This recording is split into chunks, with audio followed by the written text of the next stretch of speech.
Today we are in Chorazin.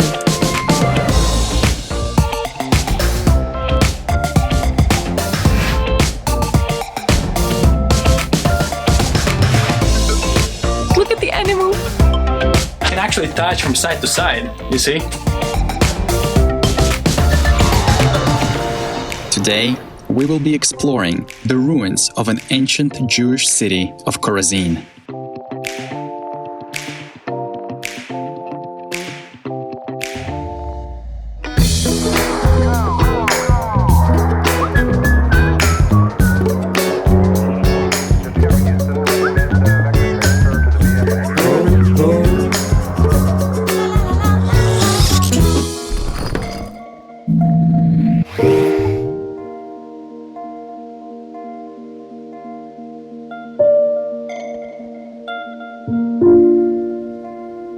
Chorazin is located just a few miles from Capernaum and Bethsaida, not too far from the shores of the Sea of Galilee. This was the region where the three disciples of Jesus, Peter, Andrew, and Philip, grew up. Chorazin is the city that Jesus cursed because of the lack of faith of the people who lived here at that time. Archaeologists have been digging this site since the 19th century. The ancient synagogue they dug out is remarkable. Behind me is a 3rd to a 4th century synagogue built out of a basalt rock, well preserved, and lots of carvings found there. Let's go take a look.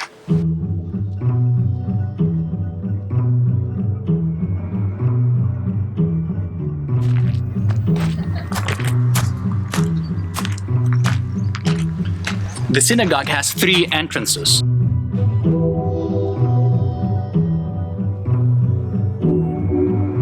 Wow, check those carvings out. That is absolutely incredible. Look at the detail. Can you imagine doing all this, just sitting all day and carving this thing? One of the most significant finds in this site is the seat of Moses, a very impressive carved stone chair. It's made out of basalt rock, nicely sculpted. Some believe it to be reserved for the most important visitors or elders. Others believe it to be reserved for the judge, like Moses was.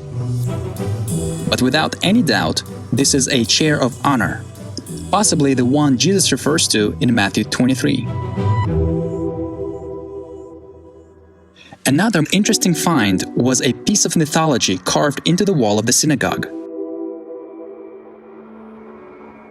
A Greek sea monster, Medusa. According to the myth, she would turn people into stone if they looked her in the eyes. But what is a pagan myth doing in a Jewish synagogue, you ask? We are not sure, but if you find the answer, let us know. So why did Jesus curse this place? In the Gospel of Matthew, Jesus says that the miracles that were performed in this place should have been enough for the people to believe him to be the Messiah. But unfortunately, they did not. And it's quite interesting that 3 centuries later, a synagogue is built here with a pagan Medusa in their wall.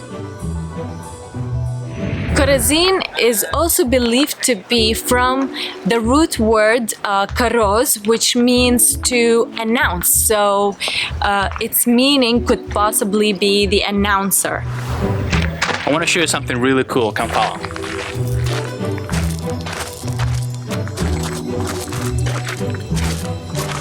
So you'll see here a cool example of structures from the 3rd to 5th century AD.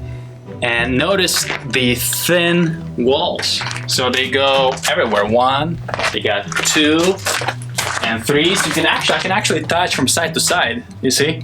They're really thin. Why?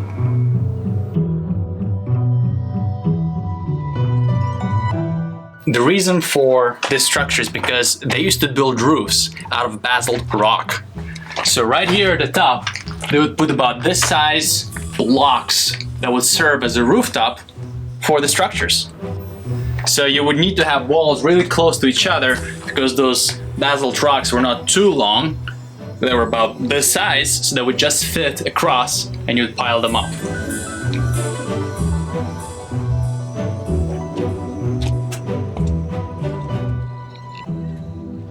How would they operate it? This is from the 3rd and 4th century.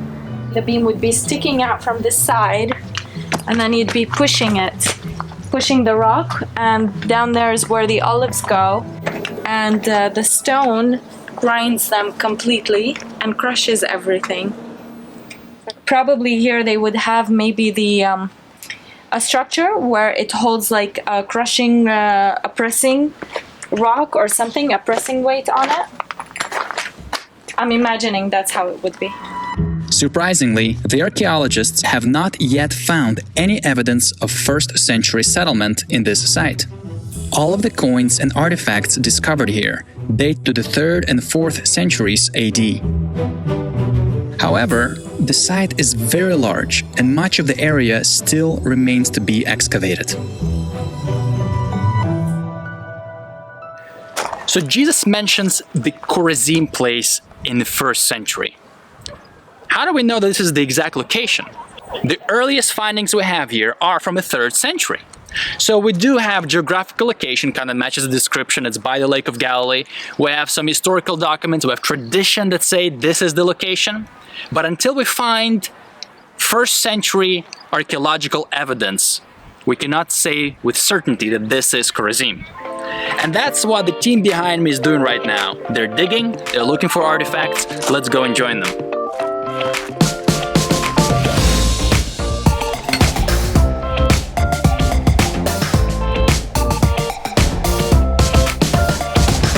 Thank you so much for having us today. Sure. This is wonderful. So tell us, what are you guys doing here?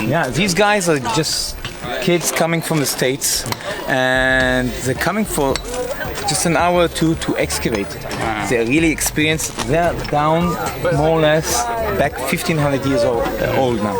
Wow. We're the first one to touch it. First people, and they excavated, and what we're looking for here is actually the stories of people living here. Mm-hmm. This is one of the largest, richest houses in Chorazin.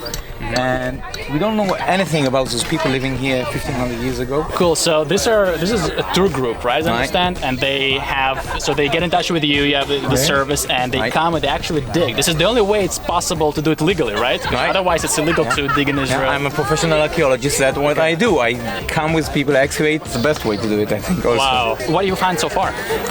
So far, we're getting some pottery and walls. And this layer right here. So how far does it go, what you're excavating right here? We begin at about 1,000 years old, and we go down stage by stage.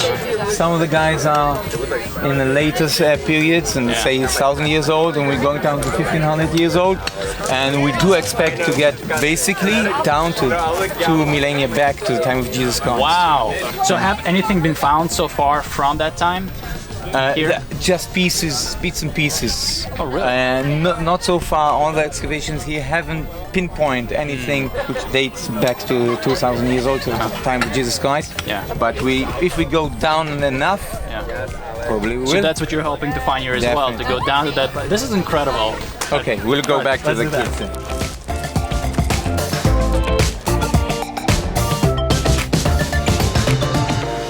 It is actually illegal to excavate in Israel without a license issued by the government, even if it's just for fun. So Achia, a licensed archaeologist, provides a way for regular tourists to take part in discovering biblical history in a way that is legal. That's a catapult ball. This was manufactured in Egypt in the 8th century, say.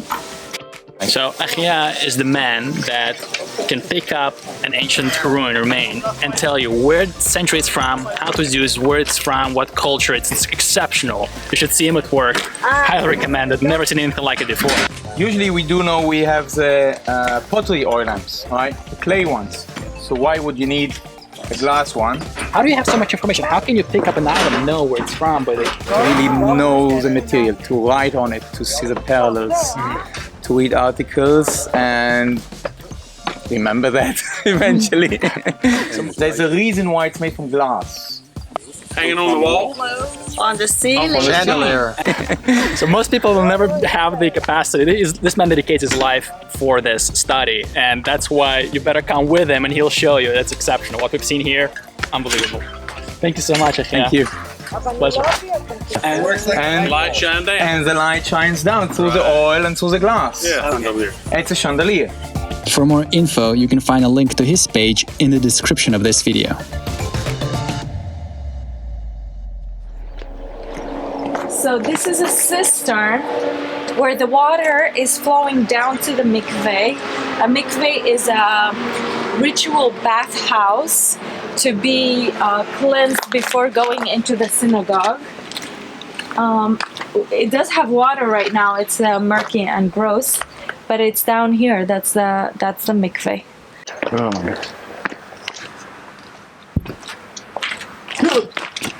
Be careful.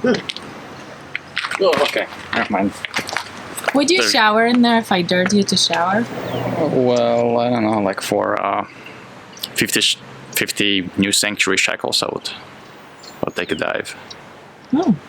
Okay.